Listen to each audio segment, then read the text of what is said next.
Chapter 10, Garth versus AJ. If you have dogs or cats, you have to be very careful not to let them get near Humphrey. Miranda warned the rest of the class when we returned to room 26. You can say that again, I squeaked, but she didn't. I still considered Golden Miranda to be a special friend, and I had a very clean cage to show for my weekend, as well as a new respect for rubber bands. But I also decided that even though Miranda is practically a perfect person, I was not in a hurry to stay with her again. AJ raised his hand, and Mrs. Brisbane called on him. "May I have Humphrey for the weekend? We don't have a dog or a cat," he bellowed. "Lower your voice, AJ. I'll let you know on Thursday. There may be other students who want Humphrey as well." At least half the hands in the classroom went up as kids started shouting, "Me, me, me, me." I was quite flattered, but for some reason, the whole subject seemed to make Garth mad. Within minutes, he shot a rubber band at AJ. "Ouch!" AJ complained loudly. When he told the teacher what had happened, Garth denied it. "Humphrey did it," he said. Gail giggled. Mrs. Brisbane did not. "I don't believe a hamster can shoot a rubber band," she said sternly. A lot she knows. The next day, Garth stuck his foot out and tripped Art as he went to sharpen his pencil. "I didn't do it. He's just clumsy," Garth protested when Mrs. Brisbane angrily scolded him. That same day, Garth pushed Gail at morning recess. He spent afternoon recess inside.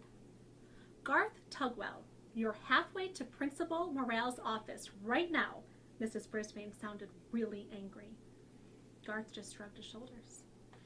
On Wednesday, Garth sneaked back into the room while Mrs. Brisbane went to the office during recess, and he headed straight for my cage. The two of us were all alone in the room. "Hello, Rat. Why don't you just run away? Then nobody will take you home on the weekend," he said. He opened my cage door and grabbed me. "You'd like your freedom, wouldn't you, Rat?" He set me on the floor. My heart was pounding. Thump, thump, thump. "Go on, Rat, skedaddle." He gave me a little push with his hand. I scampered under the table. I wanted to say something, but for the first time ever, I was scared squeakless. "Have fun," he said, and in an instant, he was gone. I was pretty confused. For one thing, I didn't want to run away. I was perfectly happy staying in room 26 and having adventures on the weekend. Where would I go? What would I do? There was no time to waste. I scampered over to the cord that hung down from the blinds and grabbed onto it. Then I started the old swinging routine, back and forth, swinging a little higher each time until I reached the tabletop. Back, forth, back, forth, back, forth, and leap. There wasn't time to think about my queasy stomach as I raced into my cage, slamming the door shut behind me. Just then, Mrs. Brisbane returned. I darted into my sleeping house so she wouldn't see how hard I was breathing. I saw her look at the window, puzzled. She walked over to it and stared at the blind cord, which was still swinging. She reached out and stopped it with her hand. Then she shook her head and walked away. When recess was over and my classmates filed back into the class, Garth looked over at my cage, half smiling, but the smile quickly disappeared when he saw that the door was closed. He leaped out of his seat and looked in my cage. "Howdy," I squeaked at him. "Garth, please get back in your seat," Mrs. Brisbane told him. "But Humphrey," he protested. "Well, what is it?" Mrs. Brisbane was getting irritated. "He's in his cage," he said. A few of my classmates giggled, but not Mrs. Brisbane. "In case you haven't noticed, he's always in his cage, Garth," she said. "Now get back to your seat." Garth did what she said, but for the rest of the day, I noticed him staring over at me. On Thursday, Mrs. Brisbane announced that I would be spending the weekend at AJ's house. "Yes!" shouted AJ, delighted at the news. A few seconds later, a whole series of rubber bands hit AJ on his neck, shoulder, and head. "Cool it, Garth!" yelled AJ, jumping out of his chair. "Man, I'm tired of these rubber bands." Garth acted innocent. "I don't know where they came from." "They could have come from anywhere." "Garth did it," Heidi said. "I saw him."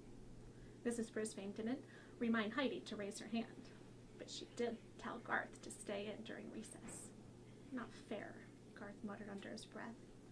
When the bell rang for recess, Garth stayed in his seat. Mrs. Brisbane closed the door when all the other students had left and walked to his desk. Normally, I would have been napping at this time, but I was wide awake and wondering what that boy had to say. Garth, you've been acting strangely lately. You never got into trouble at all until 2 weeks ago. Now you're shooting rubber bands at people and disturbing the entire class. Can you tell me why? Garth slowly shook his head no. Your grades are slipping too. Has something changed in your life? Garth slowly shook his head again. How about at home? Is anything wrong? Garth didn't shake his head. He didn't move a muscle. Should I talk to your parents about your behavior, Garth? Garth's face got very red. No, he said in a choking voice. Mrs. Brisbane moved closer and put her hand on Garth's shoulder. Tell me what's wrong. My mom's sick, he said, real sick, and tears ran down his cheeks. I was feeling a little teary-eyed myself. How sick? Mrs. Brisbane asked. She lost all this weight, and she was in and out of the hospital, and now she's just tired all the time, and Garth didn't try to finish the sentence. Garth wiped away the tears with the tissue Mrs. Brisbane handed him. That's why I can't take Humphrey home. My dad says we can't let anything bother Mom. Well, my little brother bothers her, and we let him in the house. Mrs. Brisbane smiled slightly. Humphrey is a big responsibility, Garth. That's why I don't take him home. My husband's been sick too. Did you know that? Garth shook his head no. So I know what it's like. Listen, I'll make a few phone calls tonight.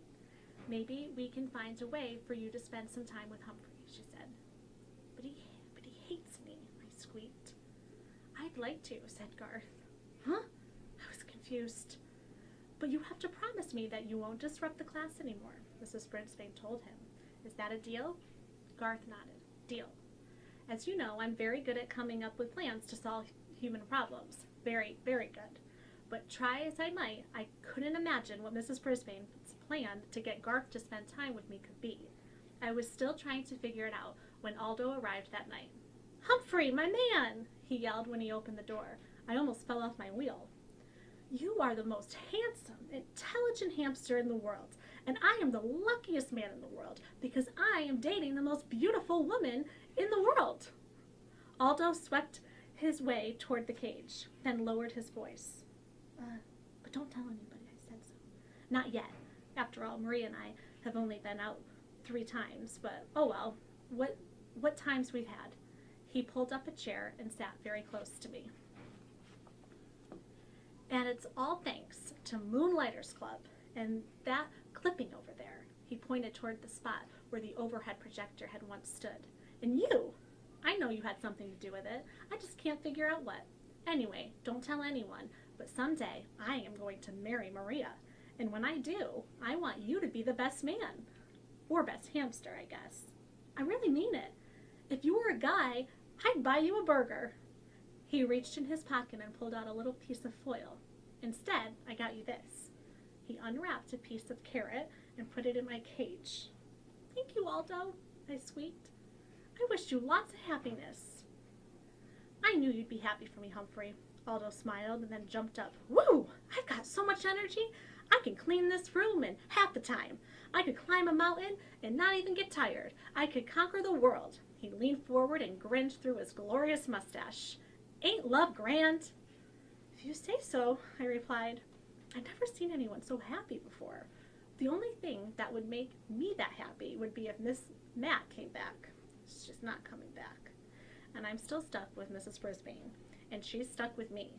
Say, what did she mean when she said she doesn't take me home because her husband's sick? Did she mean she would take me home if her husband wasn't sick? I thought about it all night and came up with this answer. No, no, no. She doesn't take me home because she doesn't like me. Maybe I'm lucky after all. Tip 10. Hamsters are incredible acrobats and climbers. They seem to defy the laws of gravity. Guide to the Care and Feeding of Hamsters, Dr. Harvey Hammer.